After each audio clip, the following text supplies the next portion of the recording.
In today's video, I'm going to teach you how to make Dropbox files available offline. If you've ever found yourself needing access to your files when you don't have an internet connection, this guide will be especially valuable to you. We'll walk through the process together, ensuring you come out of this tutorial with a clear understanding of how to access your Dropbox files anytime, anywhere. Let's start by opening your File Explorer. Once you're there, you'll need to navigate to the Dropbox folder. This is where all your Dropbox files are stored on your local machine. If you're using a Windows computer, you can usually find the File Explorer icon on your taskbar or by searching for it in your Start menu.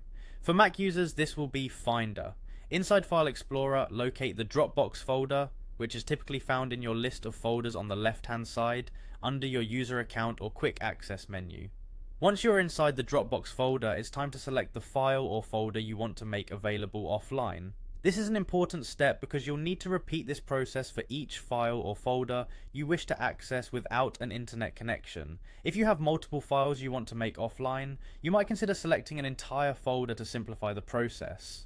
Simply hover over the file or folder and with your mouse perform a right click. This action will bring up a context menu with several options. The next step is crucial. From the options menu that appears, choose Make Available Offline.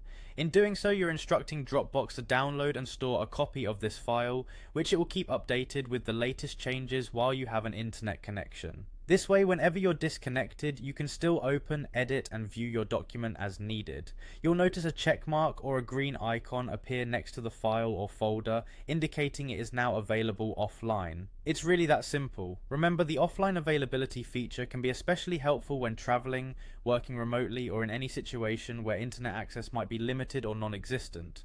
By ensuring your critical documents are readily accessible, you maintain productivity regardless of connectivity challenges. And there you have it, a straightforward and effective method to make Dropbox files available offline. Feel free to repeat these steps for any additional files or folders you'd like to access offline. By taking the time to ensure you have everything you need at your fingertips, you're setting yourself up for success no matter where you are. Thank you for joining me today, and I hope this tutorial has been helpful. Stay connected with us for more tips and tricks to enhance your digital life.